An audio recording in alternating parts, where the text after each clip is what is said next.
सो आज का पहला ईमेल देखते हैं। डियर ब्रेन, मैं शादी करने जा रही हूँ पर समझ नहीं पा रही हूँ कि लव मैरिज करूँ या अरेंज मैरिज करूँ। दिल की सुनती हूँ तो दिमाग बीच में आ जाता है, दिमाग की सुनती हूँ तो दिल बीच में आ जाता है।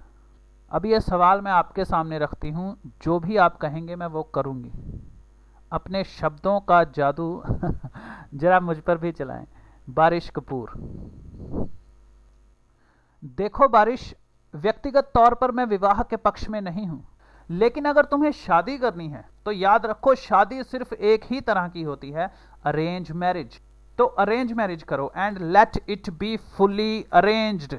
अरेंज मैरिज का मतलब होता है कि आपकी जिससे शादी हो रही है आप उसे नहीं जानते, वो आपके लिए अजनबी है। अगर तुम ओरिजिनल अरेंज मैरिज करना चाहती हो तो ध्यान रखना कि जिस लड़के से तुम्हारी शादी हो रही है वो सुहाग रात के पल तक तुम्हारे लिए बिल्कुल अजनबी रहे, 100% अजनबी।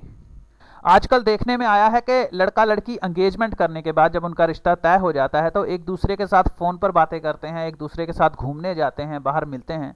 लेकिन ऐसे तो अरेंज मैरिज पूरी तरह जन्म नहीं ले पाती। आप लोगों ने देखा होगा, आपके आसपास भी ऐसा हुआ होगा कि जो लोग एंगेजमेंट के बाद मिलते हैं या बातें करते हैं उनकी शादी पूरी तरह निखर कर सामने नहीं आ पाती। उनकी शादी का हाल भी वही होता है जो लव मैरिज वालों की शादी का हाल होता है। वो लड़ते झगड़ते हैं जैसे किसी ने उन्हें ठग लिया हो। वो एक दूसरे पर वादा खिलाफी के इल्जाम लगाते हैं। शादी से पहले एक दूसरे को जानने की कोशिश करोगे तो यही होगा। तो याद रखो, शादी से पहले no phone calls, no chatting, no dating, no kissing. Arrange marriage का नशा बना रहने दो। अरेंज मैरिजेस लगभग हमेशा कामयाब होती हैं क्योंकि इसके पीछे एक साइकोलॉजी काम कर रही होती है और उस साइकोलॉजी का नाम है पहली मुलाकात सुहाग रात, यानी अजनबी के साथ प्यार करने का सुख, अजनबी को पा लेने का सुख। अरेंज मैरिज का मतलब होता है कि तुम खुद को अचानक एक बंद कमरे में पाते हो किसी अजनबी के साथ, और वो कमरा होता है बेडरूम। किसी अजनबी के साथ सेक्स करने का जो मजा है वो मजा दुनिया की किसी और चीज में नहीं है। तो अरेंज मैरिज के तेजस्व को कम मत होने दो, शादी की खूबसूरती बनी रहने दो। अरेंज मैरिज करो और let it be fully arranged. शादी से पहले फोन पर भी बात मत करो। अगर हिम्मत है तो नशा और बढ़ाओ, तस्वीर भी ना देखो एक दूसरे की। अगर हिम्मत है तो नशा और बढ़ाओ, नाम भी ना जानने की कोशिश करो एक दूसरे का। याद रखना, सुनने में ये जितना डरावना लग रहा है उतना ही मजेदार है, और लव मैरिज सुनने में जितनी मजेदार लगती है उतनी ही डरावनी होती है।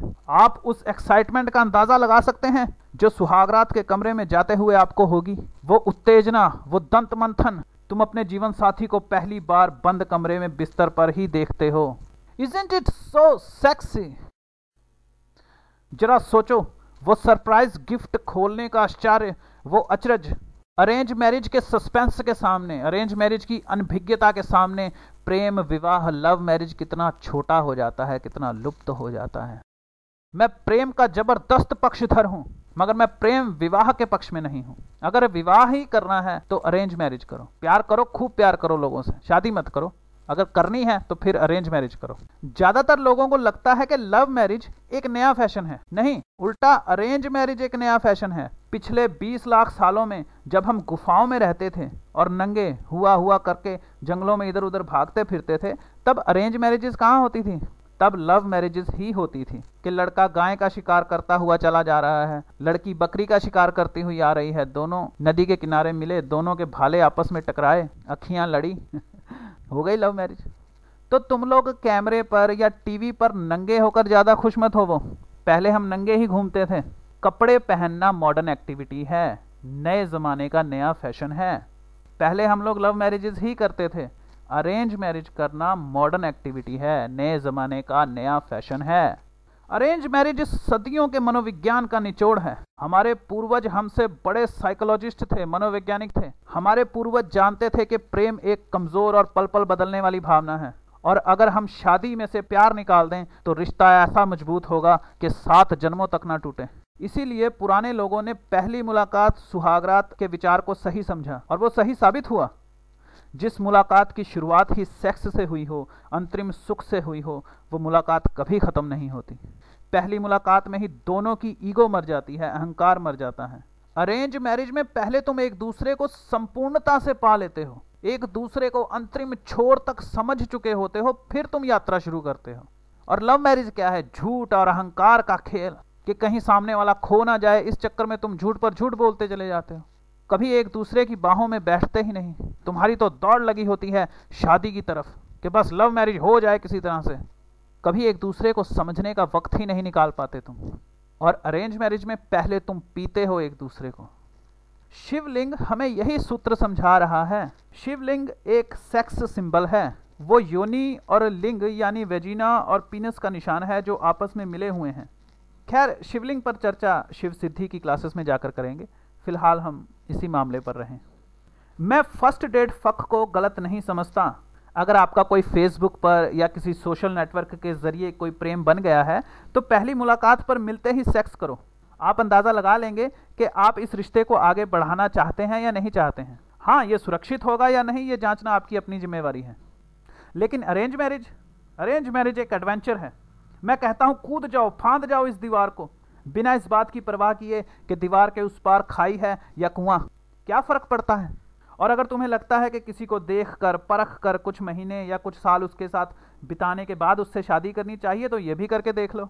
जल्दी ही तुम्हें एहसास हो जाएगा कि लव मैरिज और अरेंज मैरिज में सिर्फ शब्दों का फ़र्क है और अरेंज मैरिज ज़्यादा मज़ेदार है। लव मैरिज डरपोक लोगों का काम है, अपने प्रेम को खोने का डर, अनजान राहों पर चलने का डर।